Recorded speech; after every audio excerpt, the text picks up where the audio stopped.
Welcome to Books Podcast. Join us for quick, insightful book reviews and summaries that inspire and inform. Don't forget to subscribe and never miss an episode. Okay, so you love a good book, and you're intrigued by authors who dare to reimagine classics. Well, buckle up, because today we're diving deep into Percival Everett's James, a bold retelling of Adventures of Huckleberry Finn from the perspective of the enslaved character Jim. What's fascinating here is that instead of just hearing about Jim's journey alongside Huck, we're right there with him, experiencing his thoughts, fears, and hopes. Yeah. It's like Everett is handing us a key to unlock this hidden dimension of the story that Twain only hinted at. It's almost as if Huck's Jim is finally stepping out of the shadows and saying, hey, I have my own story to tell. Right. We get to see him as a fully formed person, not just a sidekick. Exactly. And one of the most striking examples of this is how Everett handles Jim's decision to escape. Oh, yeah. In Huckleberry Finn, it's briefly mentioned that he runs away after overhearing he'll be sold. But in James, this fear of being separated from his family becomes this incredibly powerful driving force. We feel the weight of that decision and understand the desperation fueling his escape. It really makes you reconsider the entire river journey, doesn't it? Suddenly, it's not just a boy's adventure. Right. It's a life or death quest for freedom with incredibly high stakes. And even though we encounter familiar elements from Twain's novel, like the Duke and Dauphin or the Floods, they take on a whole new meaning when seen through Jim's eyes. Yeah. Remember those scenes where the Duke and Dauphin are running their ridiculous scams? Oh, yeah. In Huckleberry Finn, they're played for laughs, but in James, they become this pointed commentary on the exploitation that was inherent in a slave-owning society. Everett uses those moments to show how even humor could be a tool for control and manipulation. And that brings us to one of the most brilliant aspects of James, Everett's use of humor. Yeah. It's not always lighthearted. It's often dark, even a little bit uncomfortable, Yeah. but it's always thought-provoking. Yes. It's that kind of humor that makes you chuckle and then stop short thinking, wait, should I be laughing at this? And that's precisely the point. Yeah. Everett uses humor to highlight the absurdity of the situation, the cruelty of slavery, in a way that forces you to confront the reality head on. You know, it's interesting how he balances those moments of dark humor with these really beautiful lyrical descriptions of the Mississippi River. It's like he's reminding us that even in the midst of all this darkness, there's still beauty and hope. That's a great observation. The river becomes an even stronger metaphor in James than it was in Huckleberry Finn. It represents danger, yes, but it also embodies the potential for freedom, for change, for transformation. For Jim, it's this constant reminder that there's something better out there, something worth fighting for. And speaking of the river, I'm curious about how you see it reflecting the relationship between Jim and Huck. Yeah. They're both on this journey together, but their experiences of it are so different. That's a really insightful point. Their conversations on the raft especially become these fascinating explorations of loyalty, morality, and the power dynamics that are always present between them. We see the limitations of Huck's understanding, his inability to fully grasp the weight of what Jim is going through. He wants to be a good friend, but he's also a product of his time, and that time was steeped in racist ideology.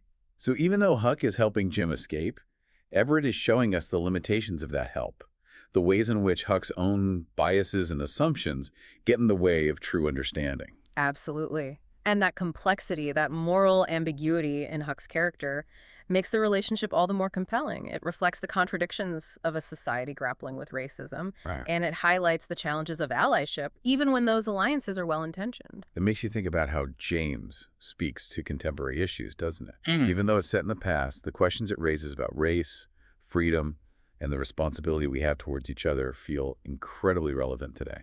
Absolutely. And that's part of what makes James not just a retelling, but a truly remarkable literary achievement in its own right. It's a book that forces you to think, to question, and to see the world through new eyes. Before we move on, I do want to touch on Everett's writing style itself. It's so evocative and powerful, capturing both the beauty of the setting and the brutality of Jim's experience. He has this incredible ability to be lyrical and sharp at the same time. Yeah. It's almost like he's painting a picture with words, but he's not afraid to use those words to cut through the illusions and expose the raw truth of the situation. It's a powerful combination. And speaking of powerful, let's talk about the critical acclaim James has received. This isn't just a good read. It's been recognized as a truly significant work of literature. It's true. James has won numerous awards, including the National Book Award, and it's been praised by critics for its boldness, its originality, and its masterful storytelling. Here's where it gets really interesting. It's even caught the eye of Steven Spielberg, who's planning to adapt it into a film. Imagine the potential for this story to reach even wider audiences and spark new conversations. And that's what's so exciting about James, isn't it? Yeah. It's a book that has the power to challenge perspectives, to open our eyes to new ways of seeing the world, and to remind us that there are always multiple sides to every story. I think that's a great place to pause for now. We've covered a lot of ground, but there's still so much more to explore in the depths of James. Indeed. We'll continue our journey in the next episode. Picking up on our conversation about James, the upcoming film adaptation by Steven Spielberg really highlights the impact this book has had on the literary world. It's amazing to think that Jim's story, which was once confined to the pages of Huckleberry Finn as a side note, is now going to be brought to life on the big screen. It makes you wonder what kind of conversations that film might spark, right? Yeah. I mean, James has already received so much critical acclaim for the way it tackles issues of race, history, and the power of storytelling. Imagine the potential for those discussions to reach a whole new audience. Absolutely, and that recognition is so well-deserved. James isn't just a good story, it's a literary achievement. It's been praised for its boldness, its originality, and Everett's incredible skill as a storyteller. Critics have called it everything from a provocative masterpiece to a must-read for anyone who's ever grappled with Huckleberry Finn. You know, one of the things that struck me most about the critical reception is how many reviewers have pointed out that James isn't just a retelling. It's a conversation with the original text. It acknowledges the brilliance of Twain's work while also confronting its limitations head-on. That's a great point, and that's what makes James so powerful. It doesn't shy away from the complexities of Huckleberry Finn, including its problematic aspects related to race and language. Everett isn't afraid to show us the ways in which Twain's novel, even with its good intentions, might perpetuate harmful stereotypes or fail to fully grasp the realities of Jim's experience. So it's like James is inviting us to have a more critical and nuanced conversation about the books we read, the stories we tell, and the ways in which those stories can shape our understanding of the world. Precisely. It challenges us to ask ourselves, how do we engage with literature that's both brilliant and flawed? Right. How do we reconcile its artistic merit with its potential blind spots? It's a tough question, but an important one. And I think that's part of what makes James so valuable. It pushes us to think beyond simple answers and grapple with the messy realities of history and human experience. Speaking of messy realities, we've talked a lot about how James centers Jim's perspective and how that changes our understanding of the story. But I'm also fascinated by the way Everett portrays the other characters, particularly Huck. In Huckleberry Finn, he's often seen as the hero, the moral compass of the story. But James shows us a different side of him.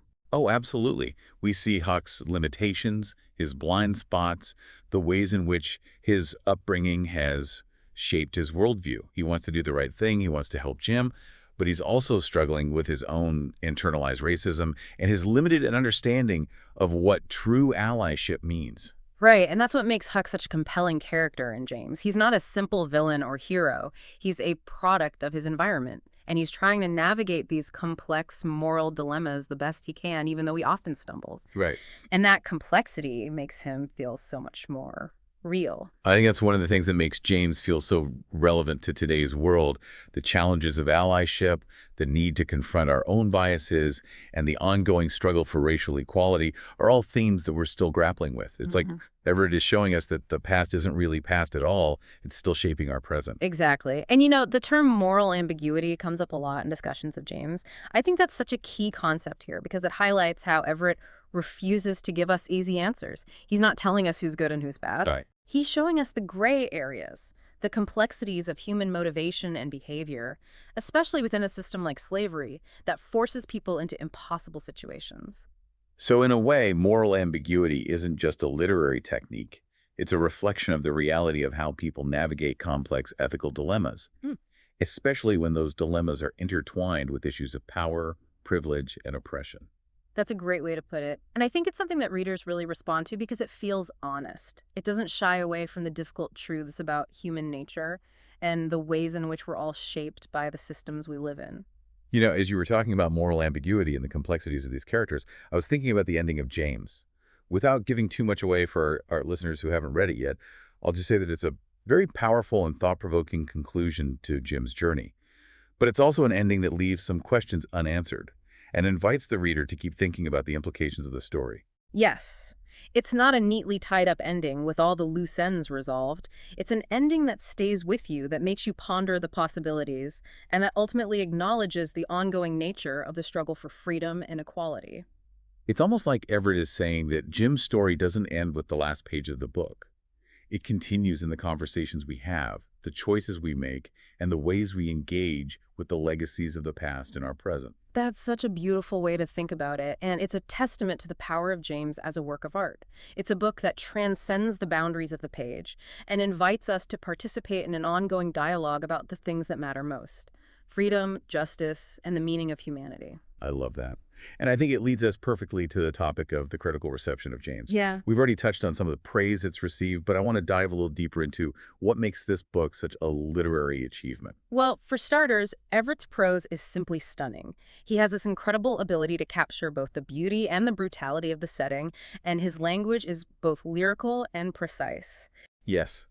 And it's not just about pretty words. His use of language is so deliberate and layered. He's constantly playing with the reader's expectations, subverting familiar tropes, and using words to reveal the hidden truths beneath the surface of things. It's like he's making us aware of the ways language itself can be used to reinforce power structures or to challenge them, and he does it with such skill and subtlety. It's a masterclass in how to use language as a tool for social commentary and artistic expression. It's true.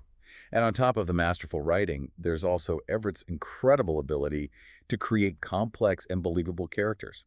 Even the characters we think we know from Huckleberry Finn take on new dimensions in James. We see their flaws, their vulnerabilities, and their moments of grace. And it's not just Huck. Think about the way Everett portrays the Duke and Dauphin. In Huckleberry Finn, they're comic relief, but in James, they become these chilling representations of the casual cruelty and greed that fueled the slave trade. That's such a good example. It's like Everett is taking these seemingly two-dimensional characters from Twain's novel and fleshing them out, showing us the systems of power and privilege that shape their behavior. Exactly. And by doing so, he's also forcing us to confront the ways in which those same systems might still be operating in our own world. It's a powerful reminder that the past is never truly past, and that the stories we tell ourselves about history can have a profound impact on the way we understand our present. I couldn't agree more. And I think that's part of what makes James such a significant work of literature. It's not just entertaining, it's thought-provoking, challenging, and ultimately transformative. Speaking of transformative, I want to circle back to the idea of retellings for a moment. There's been a lot of debate in the literary world about whether it's appropriate or even ethical to reimagine classic works, especially those that deal with sensitive topics like race. But I think James demonstrates that it can be done, and done brilliantly, when handled with respect, sensitivity, and a clear artistic vision. Absolutely. James is a shining example of how retellings can breathe new life into old stories, giving voice to marginalized perspectives, and challenging us to see familiar narratives in a whole new light. It's like Everett is taking a story that's been told and retold from one perspective and saying, wait a minute, there's a whole other side to this. And he's doing it in a way that's both respectful of the original and fiercely original in its own right. It's a delicate balance, but he pulls it off masterfully. And I think the critical acclaim James has received speaks volumes about the power and importance of this kind of reimagining. It's not just about telling a different story. It's about reclaiming the narrative, about giving agency to those who have been silenced or marginalized. And reclaiming the narrative is such a powerful concept, isn't it? It's about taking ownership of your own story, about refusing to let others define you or your experiences. And I think that's something that resonates deeply with readers, especially those who have felt marginalized or misrepresented. It's absolutely true. It's about challenging the dominant narratives that has shaped our understanding of history, culture, and identity. And it's about creating space for new voices, new perspectives, and new ways of seeing the world. As you're talking, I'm thinking about how James fits into the broader context of contemporary literature. There's been a real surge in recent years of books that are reimagining classic works or revisiting history from marginalized perspectives. And I think James is a prime example of why this trend is so important. I completely agree. These retellings and reinterpretations aren't just about diversifying the literary landscape, they're about expanding our understanding of ourselves and the world around us. It's like we're finally starting to recognize that there's not just one story, one way of seeing things. There are multiple truths, multiple perspectives, and it's only by listening to all of them that we can truly begin to understand the complexities of our shared human experience. Beautifully said. And I think that's a great place to pause for now. We've covered a lot of ground, but there's still more to uncover in the depths of James. Indeed. We'll continue our exploration in the next episode. Picking up where we left off, one of the things that I find most remarkable about James is how Everett manages to weave humor into such a heavy and serious subject. Yeah. It's a delicate balance, and he does it so brilliantly. It's true. The humor in James isn't always lighthearted or laugh out loud funny. Right. It's often dark, satirical, even a little bit uncomfortable at times, but it's never gratuitous. It always serves a purpose. I'm glad you brought that up because I think some people might shy away from a book that deals with slavery and also includes humor. But Everett's humor isn't about making light of the situation. It's about exposing the absurdity of it, the inherent cruelty and injustice of the system that treats human beings as property. Exactly. And sometimes laughter is the best way to confront those uncomfortable truths. Yeah. It can disarm us, make us more receptive to a message, or help us see things from a new perspective. And it's not just about exposing the absurdity of slavery. The humor in James also reveals the resilience of the human spirit. Right. Even in the face of unimaginable suffering, Jim finds ways to laugh, to find moments of joy and connection. It's like those moments of humor are little acts of resistance, little glimmers of hope in the midst of darkness. Yeah. And they remind us that even in the most dehumanizing circumstances, the human spirit refuses to be completely broken. Yes, and it makes Jim's character so much more relatable and endearing. He's not just a victim. He's a complex, fully realized human being who experiences a range of emotions, including humor. And that complexity is what makes James such a powerful read. It challenges the stereotypical portrayals of enslaved people as solely objects of pity or suffering. Right. It shows us their humanity, their intelligence, their strength, and their capacity for joy, even in the face of oppression. I think it's also worth noting that the humor in James isn't always directed at slavery itself. Sometimes it's aimed at the hypocrisy and absurdity of the society that perpetuates slavery. Like those scenes with the Duke and Dauphin, for example. Oh, absolutely. Those scenes are so brilliant because they satirize the greed, the gullibility, and the self-righteousness of the white characters. Right. And they highlight the ways in which those traits enabled and justified the system of slavery. It's like Everett is holding up a mirror to the society that created and sustained this injustice, and he's using humor to expose its flaws and contradictions. It's so effective because it makes us laugh, but then it also makes us think. It forces us to question our own assumptions and to confront the ways in which those assumptions might be complicit in perpetuating systems of oppression. So in a way, the humor in James is a form of social commentary. It's a way to challenge the status quo, to provoke thought, and to inspire change. It's true. And that's one of the reasons why James has resonated so deeply with readers. It's not just a historical novel. It's a work that speaks to the present, that challenges us to confront the injustices of our own time. And speaking of resonance, let's talk about the critical reception of James. This book has garnered widespread acclaim, hasn't it? It has. James has been praised by critics for its originality, its boldness, its lyrical prose, and its nuanced characters. It's been hailed as a masterpiece, a must-read, and a groundbreaking work of literature. And it's won some prestigious awards, too, including the National Book Award. Exactly. And that recognition is so well-deserved. Everett has achieved something truly remarkable with James. He's taken a familiar story and turned it on its head, giving voice to a character who has been silenced for far too long. And he's done it in a way that's both respectful of the original and fiercely original in its own right. It's a testament to his skill as a writer and his deep understanding of history, race, and the human condition. So as we wrap up our deep dive into James, I want to leave our listeners with a few final thoughts. It's been such a rich and rewarding conversation, and I'm so grateful to have had the opportunity to explore this extraordinary book with you.